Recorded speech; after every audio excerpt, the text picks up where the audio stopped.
오늘 우리에게 주신 하나님 말씀 출애굽기 4장 13절 말씀입니다. 출애굽기 4장 13절 말씀입니다. 우리 다 같이 한 목소리로 읽겠습니다. 시작. 모세가 이르되 오 주여 보낼 만한 자를 보내소서. 아멘. 아멘. 우리 다 같이 고백합시다. 주님, 제가 여기에 있습니다.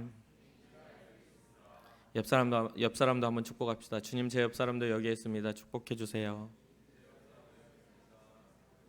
아멘. 아멘. 우리의 공동체 고백입니다. 우리는 예수님의 사람입니다.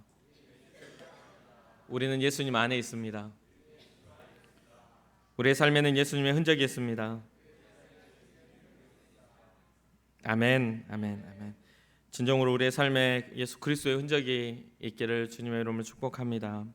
요즘 보니까 너무 많은 일들, 또 우리 한국 땅 가운데 많은 이단들이 일어나서 예수님이 계셔야 할 자리에 사람이 앉아 있고 하나님이 영광 받으셔야 할 자리에 사람이 영광 받으시는 일들이 너무 많이 나타납니다. 혹시나 여러분들의 주변의 삶 속에서 그러한 유혹이나 또한 그러한 일들이 일어날 때에는 정말 기도하는 마음으로 예수 그리스도의 이름으로 그 모든 유혹들을 이겨내시기를 주님의 이름으로 축복합니다. 다른 이름은 우리에게 주신 일이 없어요. 오직 예수 그리스도의 이름만이 여러분과 저를 살리는 구원의 이름임을 고백합니다. 모세가 하나님의 부르심을 받은 그런 일들을 지난 시간에 모세가 하나님 앞에 부름을 받았어요. 주님의 소명을 들었어요. 부르심을 받았죠. 우리는 우리의 삶에 있어서 비전을 알고 부르심, 우리가 살아가야 할 의미를 아는 날을 가장 행복한 날이라고들 많이들 이야기는 하지만 사실 그것을 알았을 때 우리가 어떻게 반응하는지는 각자 그 사명이 무엇이냐에 따라서 좀 달라질 수가 있겠습니다. 내 마음에 드는 사명이면 흔쾌히 따라가겠지만 나는 생각지도 않았던 사명을 하나님이 주셨다면 그걸 흔쾌히 따라갈 수가 없죠. 나는 이쪽 오른쪽으로 가고 싶은데 갑자기 너는 왼쪽도 아니고 뒤로 돌아가라고 그러면 이거는 앞을 쳐다보고 선택하는 게 아니라 뒤를 돌아왔던 길을 다시 돌아가야 한다고 했다고 하면 너무나 많은 갈등들이 생겨나지 않겠습니까? 우리는 우리의 인식 범위 안에서 뭔가를 선택하면 이해할 수 있을 만한 범위면 내가 이해하면 가겠어요라고 흔히들 이야기를 합니다. 근데 모세에게는 지금 이해할 수 없는 상황이 일어난 거예요. 모세는 앞을 볼 수 있는 상황이 아니라 다시 뒤로 돌아가야 할 상황이 된 겁니다. 어느 자리로 돌아가는 거죠? 자기의 영광도 있었지만 자기가 살인자로서 사람을 죽였던 자리, 또 자기를 죽이려고 했던 왕이 기다리는 자리, 그리고 자기의 민족이 자기를 오히려 고발하여서 도망쳐야 했던, 도망자로 살아야 했던 그런 자리로 다시 돌아가라는 겁니다. 그러니까 이게 당황스러운 거예요. 쉽게 받아들이기가 참 어려웠어요. 어떤 사명을 하냐면 출애굽기 3장 10절에 하나님이 모세에게 이런 이야기를 하시죠. 이스라엘의 구원을 위해 이제 내가 너를 바로에게 보내어 너에게 내 백성 이스라엘 자손을 애굽에서 인도하여 내게 하리라. 그러니까 너를 바로에게 보내서 내 백성 이스라엘을 애굽에서부터 이집트로부터 탈출시켜 주겠다. 그것을 너를 통해 하겠다. 이렇게 말씀을 해요.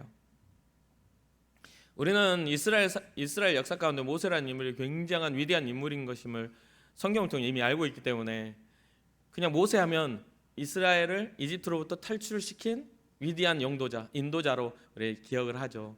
그런데 지금 현재 하나님을 만난 모세는요, 그런 위대한 인물이 아닙니다. 지금 목동이에요.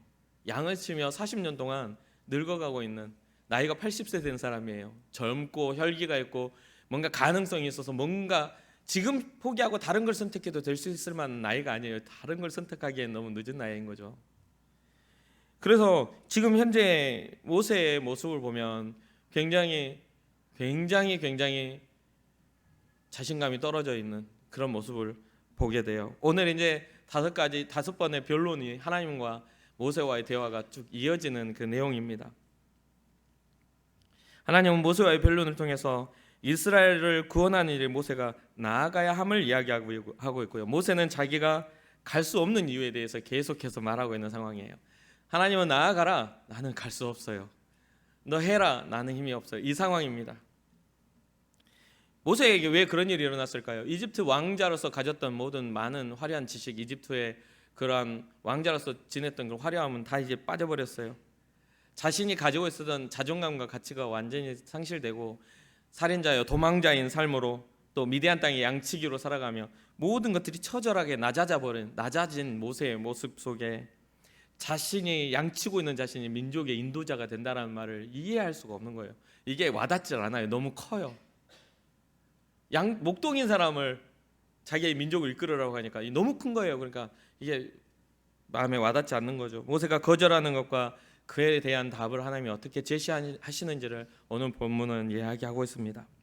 또한 이 본문을 우리가 보면서 우리도 본질적으로 하나님의 일을 어떻게 이해해야 하며 또 하나님의 마음을 이해해서 우리에게도 하나님이 우리를 부르셨을 때 모세가 겪었던 이런 모든 것들이 우리에게 있을지라도 하나님이 말씀하시는 그 해답과 하나님이 제시하시는 그 길들을 따라갈 수 있는 그런 믿음의 순종이 여러분과 저에게 있기를 주님의 이름으로 축원합니다. 모세가 할 수 없다고 말했던 첫 번째가 뭐냐면요, 내가 누구이기에 가겠습니까입니다. 이게 여기에 보면 내가 누구간데 민족을 이끈다고요? 라고 하는 겁니다. 여기에 무슨 말이, 이 말의 단어에 어떤 게 있어요? 완전히 낮아진 자존감이 보이는 거죠. 나는 아무것도 아닌데 내가 누구인데 민족을 구원합니까? 모세 자신이 이제 더 이상 내세울 수 있는 게 아무것도 없는 존재임을 모세 스스로가 알고 있어요. 양치기예요. 자기는 그냥 단순한 양치기인 거예요. 그러한 양치기가 이집트 강국, 그때 당시에 그 주변을 일대를 아주 그냥 힘있게 다스렸던 이집트 강국의 왕에게 나아간다고요? 양치기가? 칼도 아니고 뭣도 아니고 지팡이 하나 들고 노인이 이렇게 이야기를 하고 있는 겁니다. 이제 참고로 이제 모세를 죽이려고 했던 왕은, 바로 왕은 출애굽기 22장 23절에 보면 이미 죽었어요. 그게 먼저 기록이 됩니다. 모세를 기억했던, 모세를 알았던 왕은 이미 죽고 그 다음 세대의 왕이 세워진 상태예요. 그 세월이 엄청 흘러가는 상태죠. 이미 오랜 세월을 목자로 보낸 모세는 더 이상 자신이 뭔가 가지고 있는 가치가 왕에게까지 나아갈 만한 가치가 없다는 것을 이미 알고 있었어요. 그런데 하나님의 대답을 우리가 좀 주목해 볼 필요가 있죠. 하나님은 자기 자체의 가치를 낮게 보는 모세에게 어떤 대답을 합니까? 출애굽기 3장 12절이에요. 출애굽기 3장 12절 함께 읽어볼까요? 시작. 하나님이 이르시되 내가 반드시 너와 함께 있으리라. 내가 그 백성을 애굽에서 인도하여 낸 후에 너희가 이 산에서 하나님을 섬기리니 이것이 내가 너를 보낸 증거니라. 여기에 보면 가치가 낮아져 있는 모세에게 하나님의 대답은 내가 너와 함께 할게 라는 거예요. 내가 너와 함께 할게. 어떤 해답이, 내가 누구인데요? 나는 그럴 수 있는 존재가 아닙니다 했을 때 내가 너와 함께 하면 되지 않느냐. 주의 손을 잡은 모세, 주의 능력을 잡은 모세를 이야기를 하고 있어요. 하나님의 대답은 네가 누구냐가 문제가 아니야 라고 하는 거예요. 너의 위치가 문제가 아니야.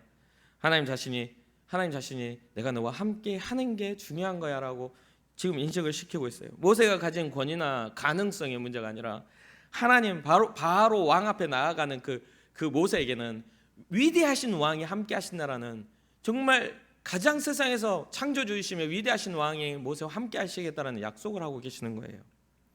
내가 반드시 너와 함께 있으리라. 이 약속은요, 아브라함에게도 했고 이삭에게도 했고 야곱에게도 했고, 함께 하셔서 복을 받았던 요셉도 주님이 함께 하셨어요. 그래서 하는 일마다 잘되게 하셨죠. 하나님이 함께 하시는 것에 해답이 있어요. 내가 어떤 가능성, 나의 재능, 내가 가지고 있는 공부 열심히 해서 자격증들 많은 걸 가지고 있어서의 문제가 아니라 하나님이 나와 함께 하실 때에 문제가 해결된다는 것이에요.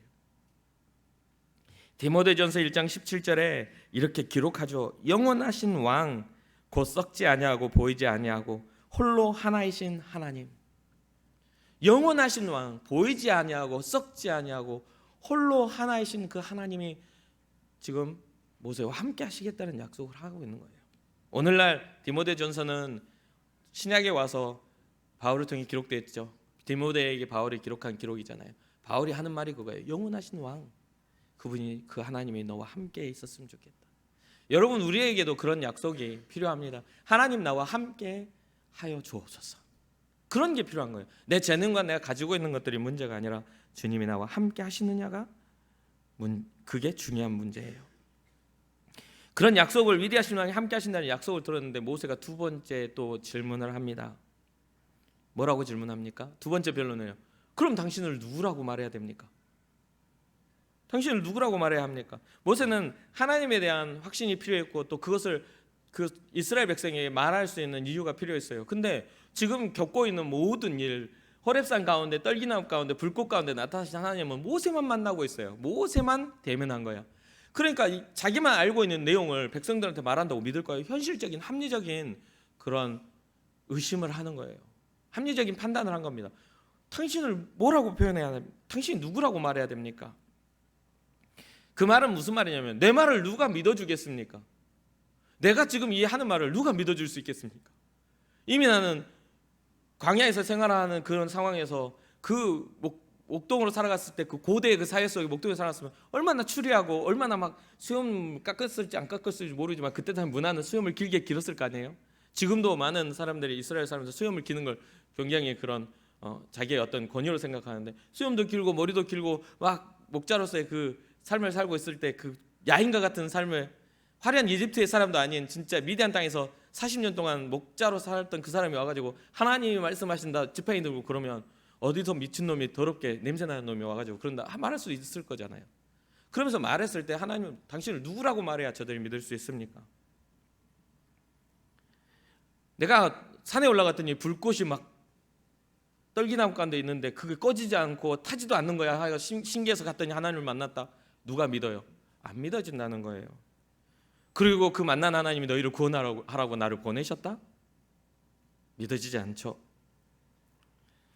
그래서 하나님의 대답은 또 뭐라고 하죠? 그런 합리적인 질문에 하나님이 대답을 하세요. 14절과 15절이면 하나님이 모세에게 이르시되 나는 스스로 있는 자이니라. 또 이르시되 너는 이스라엘 자손에게 이같이 이르기를 스스로 있는 자가 나를 너희에게 보내셨다 하라. 하나님이 또 모세에게 이르시되 너는 이스라엘 자손에게 이같이 이르기를 너희 조상의 하나님 여호와 곧 아브라함의 하나님 이삭의 하나님 야곱의 하나님께서 나를 너희에게 보내셨다 하라. 이는 나의 영원한 이름이요 대대로 기억할 나의 칭호니라. 지금까지도 우리가 하나님의 이름을 여호와, 야훼, 때로는 엘로힘이라고 이야기를 합니다. 여호와 이름이 영원토록 기억되어 있을 그 여호와 하나님 그 이름을 이스라엘 백성에게 전하라고 말하는 거예요. 그는 스스로 계신 분, 영존하신 하나님, 처음과 나중이신 그 하나님에 대한 이름을 밝히시는 것, 이 상황을 보게 됩니다. 어떻게요? 대대로 기억해야 할 나의 이름이다 라고 말하는 거예요. 그런데 이런 어떤 답을 제시했는데 세 번째 질문을 또 합니다. 이 백성들은 그 대답을 누구라고 말합니까? 라고 했을 때 하나님이 나는 여호와 하나님이다 하면서 답을 제시하시잖아요. 그 이야기를 듣고 다시 또 질문을 해요. 뭐라고 하냐면 백성들은 내 말을 믿지 않을 겁니다.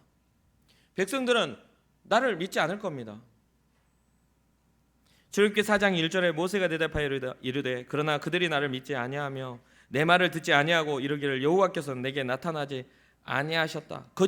거짓말로 치부할 거라는 거예요. 아까 말했던 모세가 말하는 것들이 현실적이지 않다는 거죠. 그들은 경험해 보지 못했고 하나님의 권능을 접하지 못했던 약속의 하나님을 잃어버리고 이미 종살이로 찌들 대로 찌들어진 이집트의 강한 어떤 노동으로 인해 정말 그들의 생각과 삶은 이제 노예 근성으로 사로잡혀 버린 그 상황 속에 정말 자기네들보다 더 비참하게 생긴 모세가 와서 이야기하면 말을 듣겠냐 이 말이죠. 믿지 않을 겁니다 라고 이야기해요. 지금의 이 상황은 모세만 납득되는 상황인 거예요. 모세만 하나님을 경험했기 때문에 모세만 이해할 수 있는 상황이에요. 하나님을 경험하지 못한 이스라엘 백성들은 더 이상 그 이야기를 믿을 수 없는 상황인 것이죠. 이 하나님이 또 모세에게 대답하세요. 두 가지의 표적과 하나의 표정을, 한 가지의 방법을 제시를 하시죠. 첫 번째, 그 표적 중에 첫 번째는 뭐냐면 네가 들고 있는 지팡이를 땅에 던져보아라. 그래서 모세가 땅에 딱 던졌더니 갑자기 이게 무서운 뱀으로 바뀐 겁니다. 그리고 모세가 성경에 보면 모세가 놀래가지고 그 뱀을 피해요. 살아있는 뱀이 갑자기 자기 지팡이가 살아있는 뱀이 되니까 모세가 놀래서 피하게 돼요. 그때 하나님 뭐라고 하시죠? 꼬리를 잡아라 라고 했을 때 하나님 말씀을 순종해서 꼬리를 잡으니까 그 뱀이 다시 모세의 지팡이로 바뀌는 상황이 일어나요. 그리고 두 번째 표정을 너의 손을 네 품 안에 넣어보아라. 그래서 품 안에 넣고서 다시 손을 빼니까 어떻게 돼 있죠? 나병. 요즘에 들면 한센병이 걸려버린 거예요. 한센병이. 그러니까 문둥병이라 말하는 한손이 하얗게 손이 문둥병이 걸린 거예요. 그 손을 다시 품에 넣었다 빼봐라 해서 뺐더니 또 정상으로 돌아오는 거예요. 하나님의 권능을 모세에게 보여주신 거죠. 그래서 그래도 믿지 않는다면, 그래도 이러한 일들을 이스라엘 백성 가운데 똑같이 보여줄게, 그들에게 가서 보여주라고, 그런데 그래도 믿지 않는다면 나일강에 가서 물을 조금 떠와서 그 물을 땅에다 쏟아보아라. 그러면 그 물이 피가 될 것이다. 그렇게 이제 또 이적을 보이심을, 이렇게 해도 안 믿어지면, 그러니까 한 번 해서 안 믿어지고 두 번 해서 안 믿어지면 세 번째까지는 내가 너에게 함께함을 보여주겠다. 모세는 지금 현재 계속해서 하나님이 가라 말씀하실 때 계속해서 지금 딴지를 해서 갈 수 없는 이유들이 계속되고 있어요. 갈 수 없는 이유를, 나는 아무것도 아니에요. 내가 누군데요? 하나님 뭐라고 말해야 되는데요? 백성들이 나를 믿지 않을 건데요? 그래서 계속해서 그 이적들을 보여주니까 이제 모세가 점점 코너로 몰리게 된 거예요. 더 이상은 핑계댈 게 없어진 거예요. 그러니까 모세가 어떤 말을 또 하죠? 출애굽기 4장 10절에 보면 이렇게 기록해요.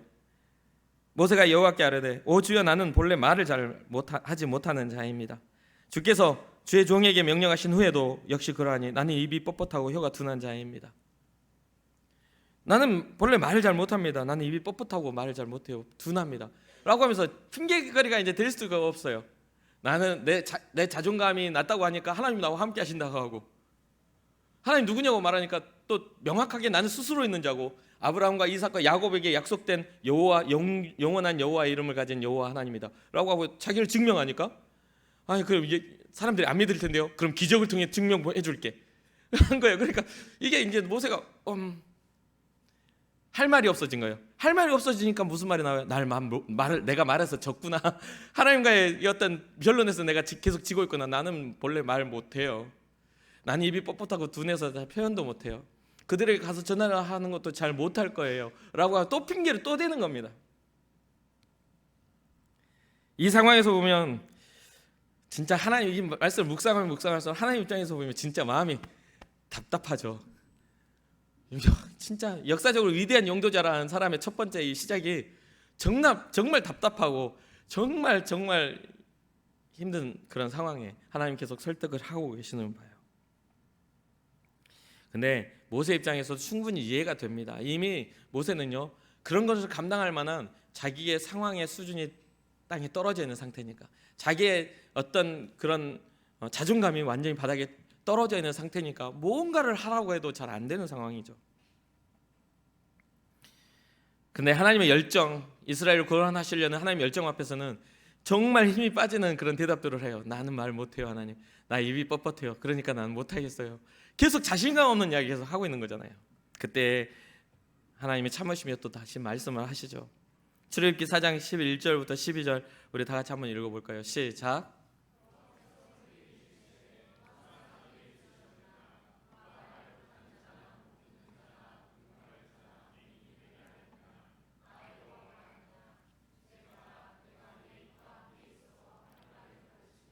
아멘.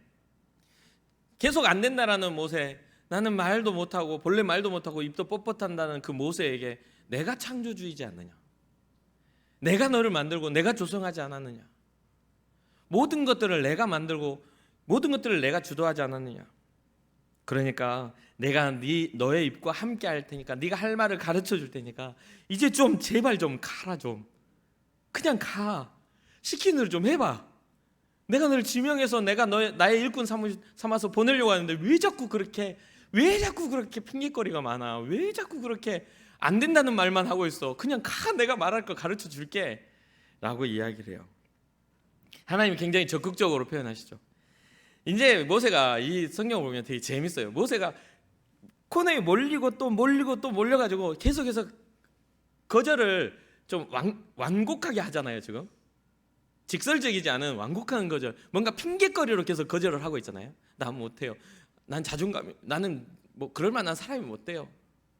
이렇게 완곡하게 하고 있는데 이제 가라 좀 하니까 모세가 이제 더 이상 할 게 없어요. 그리고 오늘 본문에 이렇게 나와요. 보낼 만한 자를 보내소서. 직접적으로 하나님 난 못 가요.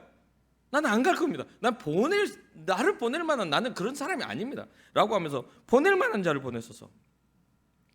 오늘 본문에 출애굽기 4장 13절 모세가 이르되 오 주여 보낼 만한 자를 보내세요 라고 말을 하는 거예요. 참고 또 참고 또 참고 설명을 계속하는데 결국엔 모세가 정면에 불순종, 나는 못 갑니다라고 말한 거잖아요. 화가 나버린 거예요. 하나님이. 성경에도 기록해요.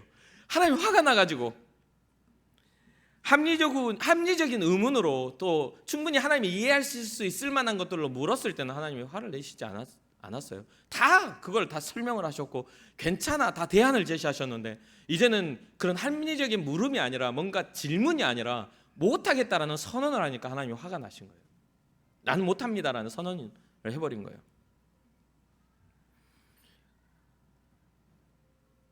물론 여러 가지 생각들을 할 수 있겠습니다. 그러나 결국 모세는요 불순종을 결정해버린 거예요. 나는 못 가겠습니다. 그때 이제 하나님이 화가 나신 거예요. 그냥 근데 화가 났다는 건 아주 짤막합니다. 노하셔서 그런 이야기들을 하시지만 여기서 진짜 딱 보고 있으면요 화만 내셨다고만 하지 다음엔 또 대안을 막 제시하고 있어요. 하나님이. 네가 말 못하겠으면 네 형 아론 있지 않느냐. 그 아론이 말을 진짜 잘한다. 그 너에게 그 아론 형을 붙여줄 테니까 그 형에게 네가 할 말을 말하면 이스라엘 백성들을 알아서 아론이 설득할 거야. 너에게 동역자로 붙여줄게. 내가 너에게 보내줄게.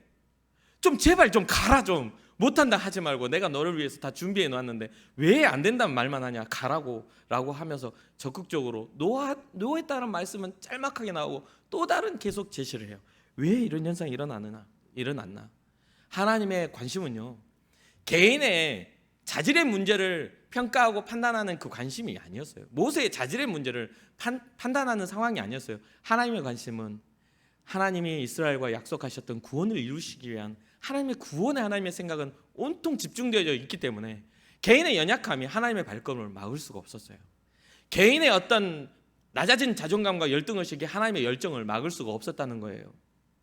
사랑하는 청년 여러분, 하나님의 열정은 우리를 구원하심에 있음을 잊지 말아야 됩니다. 그리고 하나님의 방법은요 우리를 끝까지 구원하시기 위한 하나님의 방법은 이미 이루어졌어요. 예수 그리스도의 십자가를 통해 이미 구원은 이루어졌어요. 그 안에 그리스도의 십자가 안에 우리가 정말 나아가냐 나아가지 못하느냐가 우리의 구원을 결정을 해요. 아들이 있는 자는 구원이 있지만 아들이 없는 자는 그 머리 위에 이미 뭐가요? 죽음이 사망이 이 머리에 머물러 있다라고 성경 기록하거든요. 우리에게 하나님의 나라는 이미 성취된 나라예요. 믿는 자에게는 이미 성취되어 있어요. 그것은 과거와 현재 미래의 문제가 아니라 이미 성취된 문제예요.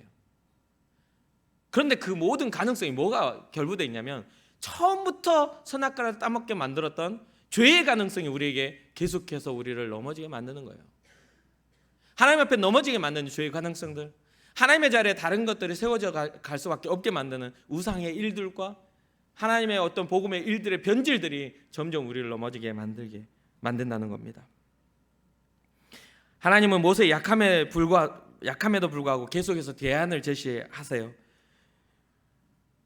사실 우리도 모세와 같은 모습으로 주님 앞에 서 있지는 않습니까? 계속된 질문만 하고 결단은 하지 않아. 하나님 내게 무엇을 원하시나요? 원하시는 게 내 마음에 안 들면 그게 원하시는 게 아니라고 생각하고 그거 말고요 하나님 원하시는 걸 말하라고요. 나 이거 원한다니까. 아니 그거 말고 하나님 원하시는 걸 말하라고요. 나 이걸 원한다고. 그거 말고요 하나님 원하시는 거요. 그럼 이거? 맞아요 그거요. 제가 굉장히 좋아하거든요. 이게 뭐예요 이게? 그게 아니라는 거죠. 우리는 좌나 우나 앞을 바라보지만 하나님은 뒤를 말씀하실 수도 있다고 말씀드렸잖아요 아까. 하나님의 방법은 우리의 방법과 달라서 우리가 봤을 때는 비효율적이고 너무나 미련한 것으로 보이지만 하나님은 그것을 지혜로운 것으로 생각하시고 그것을 방법으로 보셨다니까요. 그게 전도예요. 전도의 미련한 것으로 사람을 구원하시길 기뻐하신 분이에요.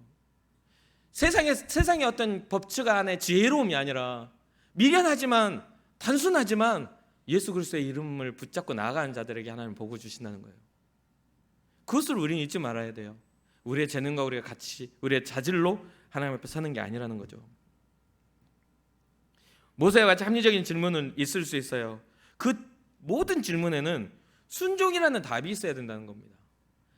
합리적인 질문 안에 순종이라는 답이 있어야 돼요. 그런데 우리는 순종하진 않지만 질문만 하고 있다는 거예요. 왜요?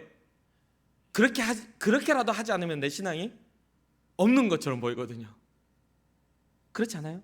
뭔가 모양이라도 따라해야 신앙이 있는 것처럼 보이지 않아요? 그런데 하나님은 그걸 보시는 게 아니라 우리의 중심, 우리의 삶의 순종을 보고 계시다는 것을 잊지 말아야 됩니다. 그렇다고 모세가 실패했나요? 아니에요. 모세는 실패하지 않았습니다. 결국 모세는 하나님의 말씀에 순종하였고 나아갔고 정말 위대한 인물로서 기록이 됩니다. 모세도 우리처럼 연약한 존재였어요. 우리처럼 의심이 많았고 우리처럼 하나님에 대한 확증이 필요했던 존재인 게 분명합니다. 그런데 그것을 하나님 앞에 물었고 하나님 앞에 답을 얻었고 하나님의 말씀대로 순종하여 나아갔다는 것이 중요한 거예요. 우리보다 더 크신 하나님이 함께 하실 때에 우리에게 주어진 사명을 감당할 수 있습니다. 우리보다 더 크신 하나님, 우리의 모든 가능성에 가장 위대하신 하나님이 함께 하실 때에 우리는 모든 걸 다 해요. 마지막 출애굽기 4장 17절에 하나님이 말씀하시죠. 너는 이 지팡이를 손에 잡고 이것으로 이적을 행할지니라. 민족을 인도에 나아가는 것들, 이스라엘이 이집트를 탈출할 때에 필요한 것은 강한 군사력이 아니었습니다. 민족의 일치가 아니었어요. 강한 군사력도 아니고 민족이 한마음이 돼서 우리가 독립하자, 독립투쟁을 한 게 아니에요. 그걸로 이루어진 게 아니에요. 역사의 주관자이신 하나님이 이끌어 가셔야만 됐다는 거예요.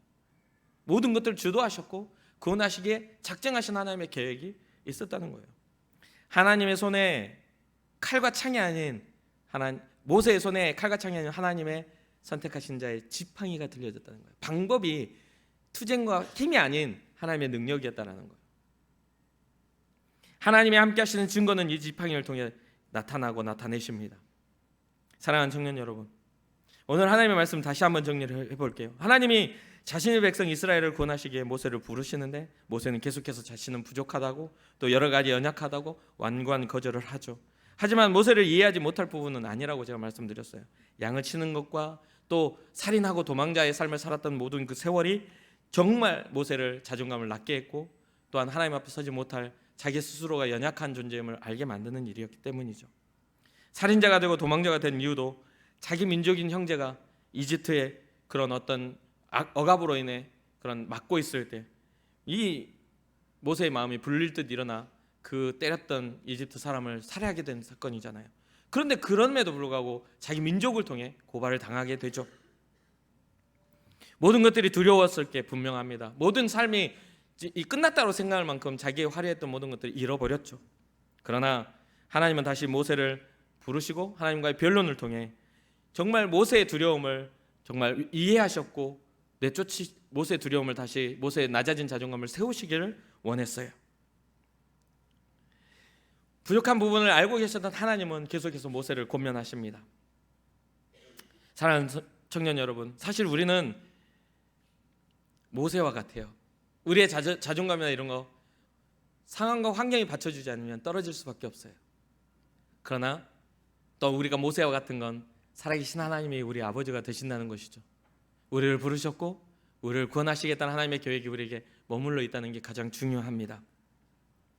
오늘 우리에게 주신 하나님의 역사와 능력은 우리를 하나님의 자녀로 부르십니다. 우리에게 주어진 패배의식이나 열등의식이나 우리가 가지고 있는 그런 모든 열등의 모든 뿌리들, 쓴 뿌리들이 나사렛 예수 그리스도 독생하신 아들 하나님이 우리에게 보내주신 그 아들의 그러한 사랑을 통해 우리를 다 회복시키시고 일으키셨음을 우리는 잊지 말아야 되겠습니다. 이제는 우리는 우리 자신의 죄와 연약함을 인정하고서 하나님 앞에 합리적인 기도를 해야 돼요. 주님, 나와 함께 하시겠습니까? 나와 동행해 주시겠습니까? 주님, 내가 하나님의 자녀임을 내가 세상 가운데 나가서 선포하기를 원하는데 주님, 내가 하나님의 자녀된 권세를 누리게 해주시겠습니까? 라는 그런 기도가 나와야 되겠죠. 하나님의 뜻이 무엇인지 내게 가르쳐 주셔서 세상에 나가 하나님의 뜻을 담대히 말할 수 있는 그런 믿음의 존재로 나를 세워주시겠습니까? 라는 그런 하나님의 의중을 묻는 기도가 있어야 돼요. 하나님, 내게 이걸 주세요. 하나님, 나를 이렇게 해주세요. 이런 나의 의중을 하나님 앞에 관철시키는 기도가 아니라 하나님의 뜻이 내게 어떻게 이루어질지를 묻는 기도를 했으면 좋겠어요. 내가 세상에 나가 저들의 회사 가운데 학교와 또한 모든 내 삶의 현장 가운데 나갔을 때 내가 그리스도인임을 저들은 나를 믿어주지 않을 겁니다. 하나님, 저들은 나를 조롱할지도 몰라요. 저들은 나를 인정해 주지 않을지도 몰라요. 그럼 어떻게 하죠 하나님? 이라고 물어봐야 되는 거예요. 예수 믿는 자가 잘되게 하옵소서. 전혀 예수 믿어서 잘됐다고 생각 안 할 거 아닙니까? 왜요? 자기가 예수 믿는다는 것을 드러내지 않고 거기 안에 회사 안에서나 학교 안에서나 똑같이 행동하고 똑같이 취해 있고 똑같이 방탕한데 잘됨을 어떻게 예수 안에서 잘됐다고 말을 해요? 그걸 어떻게 예수 안에서 잘됐다고 말을 하냐고요? 구별됨이 있어야 될 거 아니에요.